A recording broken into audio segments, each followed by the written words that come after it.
I found out today that my own neighbors called the police on my grandfather. For 40 years, he was the guy who fixed everyone's fences and planted their flowers. But the second he tried to find a little peace after losing my sister, they tried to tear him down. You won't believe the legal loophole we found that silenced the entire neighborhood. If you value the truth, join the channel so you never miss a story where the little guy finally gets justice.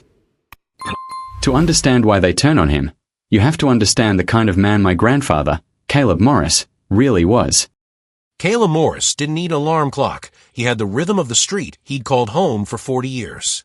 By 6 in the morning, he was usually on the sidewalk in front of his modest Savannah home, a pair of worn gardening shears in his back pocket, and a watering can in hand. He wasn't just tending to his own property, he was tending to the neighborhood's soul. Over 4 decades, Caleb had planted almost every flower that lined the public strip of their block. He knew which houses had newborns and needed him to keep his morning whistle low, and he knew which neighbors were grieving and needed a fresh bouquet of hydrangeas left silently on their porch. To the people of Savannah, he was simply the flower man. He had seen kids grow up, move away, and return with children of their own, always greeting them with the same steady wave. His kindness wasn't loud or performative.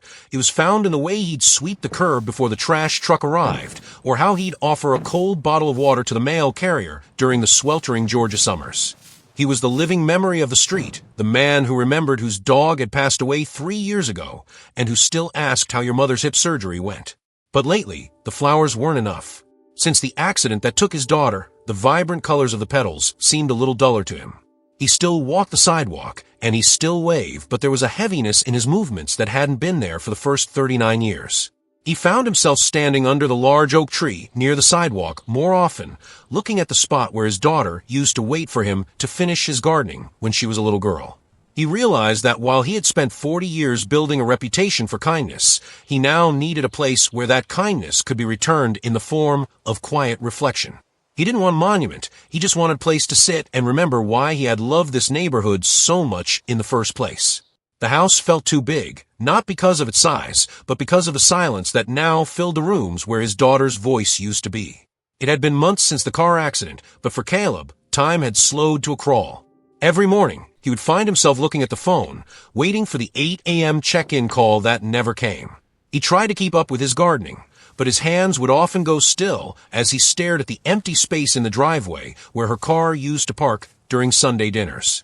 Grief wasn't a single wave. It was a constant, heavy rain that made everything he used to love feel cold.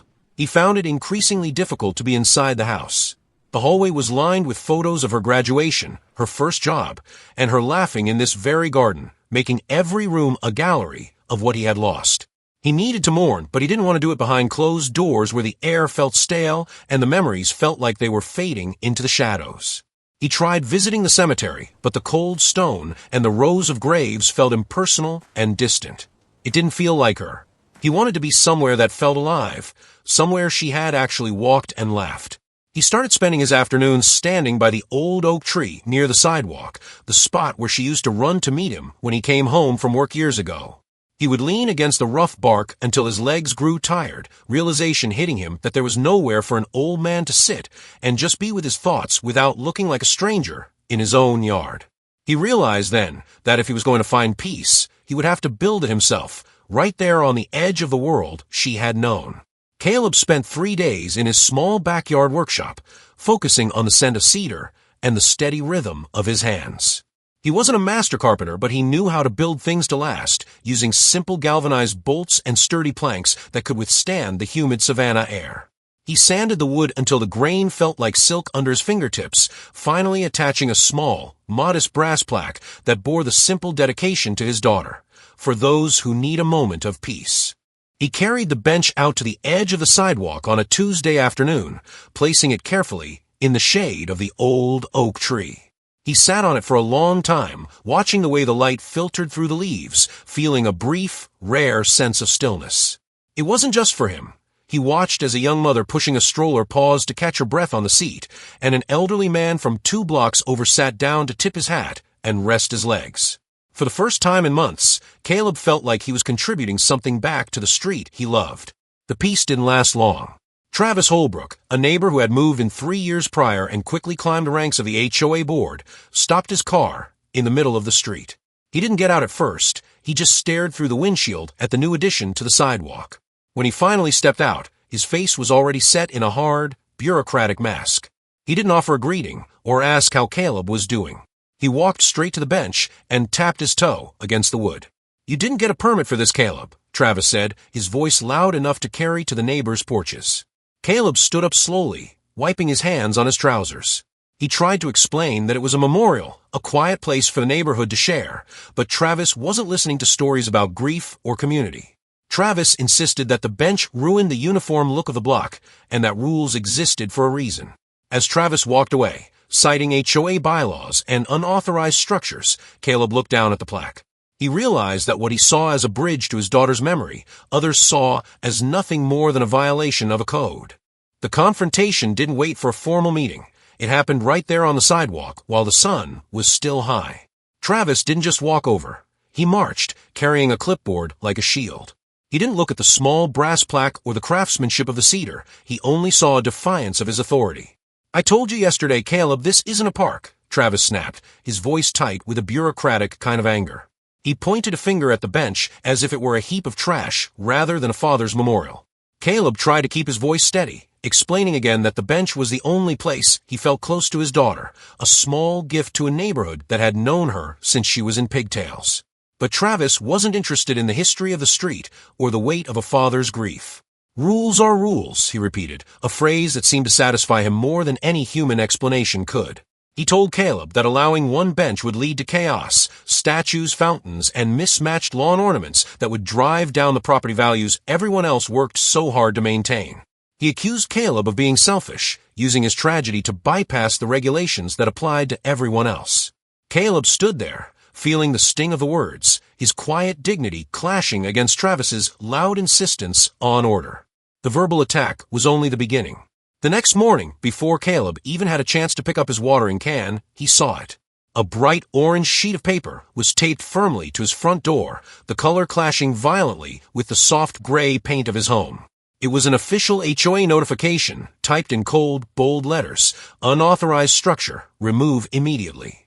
The document cited Section 4.2 of the neighborhood bylaws and warned of daily fines starting at midnight.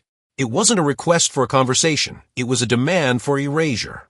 Caleb sat on the edge of his porch, the orange paper trembling in his hand, realizing that the people he had lived beside for 40 years were now treating his love for his daughter like a legal violation.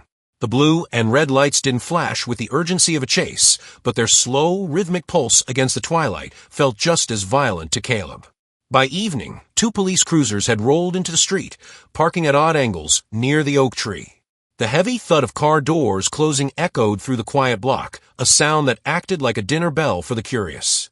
All along the street, curtains flickered. Neighbors who had known Caleb for decades stepped out onto their porches, crossing their arms and whispering in small clusters. They didn't come over to help. They stood back, watching the spectacle as if it were a television show rather than a man's life. 2 officers approached Caleb, who was standing perfectly still beside the bench. His hands were tucked into his pockets to hide the way they were shaking. Travis Holbrook stood a few feet away, leaning against his car with his arms folded, nodding to the officers as they arrived. He had made the call, reporting a nuisance structure and a non-compliant resident who refused to follow neighborhood safety codes. One of the officers, a younger man with a tired expression, looked from the orange notice on the door to the small wooden bench. He didn't look like he wanted to be there, but he had a job to do.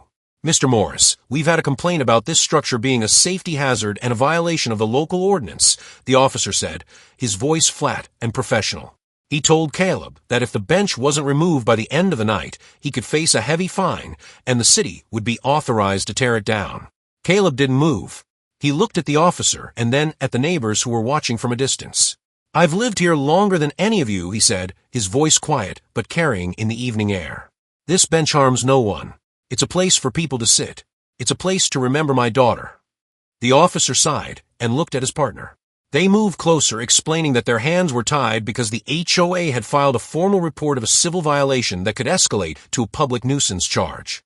Travis stepped forward then, his voice cutting through Caleb's defense.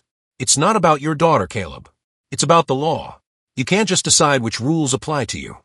The tension was thick, The officers were reaching for their tablets to write the citation, and Caleb felt smaller than he ever had in his 40 years on that street.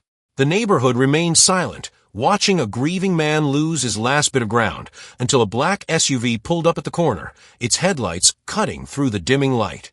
The black SUV didn't just park, it claimed the space at the curb, cutting off the line of sight for the whispering neighbors. The driver's side door opened, and Micah Morris stepped out. He wasn't wearing his usual weekend clothes. He was in the sharp, dark suit he wore for his internship at the law firm downtown. He looked every bit the professional, a stark contrast to the emotional, weary figure of his grandfather standing by the bench. Micah didn't rush or shout. He walked with a calm, deliberate pace straight to Caleb's side, placing a steadying hand on the old man's shoulder. The officers paused, their tablets halfway through a citation. Travis Holbrook straightened up, his eyes narrowing as he tried to figure out who this newcomer was. Micah didn't look at Travis first. He looked at the officers and gave a polite, professional nod. "Good evening, officers," he said, his voice carrying a level of authority that made the younger officer lower his device. "I'm Micah Morris, Mr. Morris's grandson and legal counsel. May I ask what the specific nature of this intervention is?" The officer who had been speaking to Caleb cleared his throat, suddenly sounding less sure of himself. He explained that they were responding to a formal HOA complaint regarding an unauthorized structure on a public-facing property line. Travis couldn't help himself and stepped closer, pointing at the bench. "It's a violation of the neighborhood standards, plain and simple," he said, looking to the police for validation. "The HOA has full authority over external modifications." Micah finally turned to face Travis. He didn't look angry, he looked prepared. He reached into his leather briefcase and pulled out a thin folder. "Actually, that's where you're mistaken," Micah said, his voice cool and clear. The power dynamic on the sidewalk shifted instantly. Caleb, who had been bracing for a loss, looked up at his grandson with a flicker of hope. The neighbors leaned in, the silence growing deeper as Micah opened the folder. The argument was no longer about a grieving father's heart. It was about the law, and Micah was the only one on that street who knew exactly how it was written. Micah didn't wait for Travis to respond. He simply held out a printed map of the property lines, overlaid with city planning notations.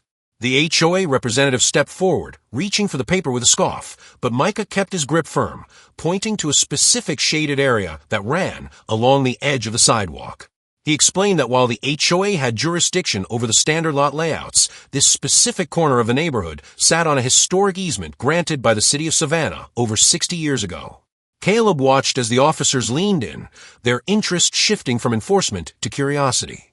Micah's voice remained level as he cited the specific city ordinance that protected historic easements from private association interference. He revealed that when Caleb bought the house 40 years ago, the deed included a provision that designated this specific patch of land, the very spot where the oak tree and the bench stood, as a protected public benefit zone. Because the bench was not a permanent dwelling and sat entirely within this easement, the HOA's aesthetic bylaws were legally secondary to the city's historic preservation rules. Travis's face went pale as he looked from a map to the legal text Micah had highlighted. He tried to argue that the neighborhood's internal regulations should still apply, but the officers were already cross-referencing the information on their tablets. The older officer looked up, his expression clearing as he realized the legal ground had vanished beneath the complaint. He told Travis that the police could not enforce an HOA violation on land that the city technically protected for public easement use. The silence that followed was heavy. Travis stepped back, his clipboard lowered, realizing that his attempt to use the law as a weapon had backfired. One officer finally closed his tablet and turned to Caleb, offering a short, respectful nod. He told Caleb there was no violation and that the police would be leaving. As the blue lights finally stopped their rhythmic pulsing and the cruisers pulled away, the neighborhood remained still, the sound of the retreating engines the only thing breaking the quiet. Caleb stood by his bench, no longer a man under suspicion, but a man whose right to remember had been vindicated. The legal standoff broke the tension like a fever. Within days, the orange notice was gone from Caleb's door, replaced by a formal letter from the HOA board that was as close to an apology as a committee ever gets. They cited a misunderstanding of the city's historic easement and officially withdrew all complaints and fines.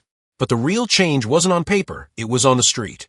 Travis Holbrook, once the loudest voice for removal, was rarely seen, and when he was, he kept his head down, no longer stopping his car to critique the view. The neighbors who had watched the police cruisers from behind their curtains began to trickle toward the oak tree. It started with the young mother Micah had noticed. She came back and left a small bunch of daisies by the plaque.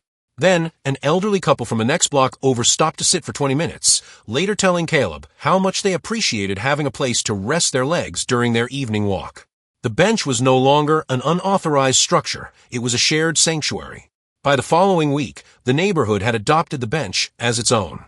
Someone added a small, solar-powered lantern that cast a soft glow on the wood at night. A group of school children started leaving, take a book, leave a book baskets nearby, and more flowers appeared around the base of the tree. What was once a source of conflict had become the heart of the block, a place where people actually talked to one another instead of just waving from a distance.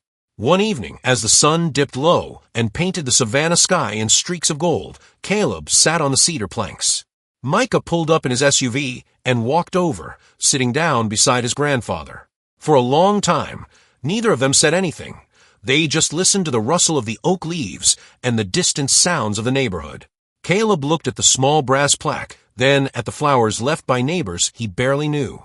"They tried to erase her memory," Caleb said softly, his voice finally free of the tremor that had haunted it during the police confrontation.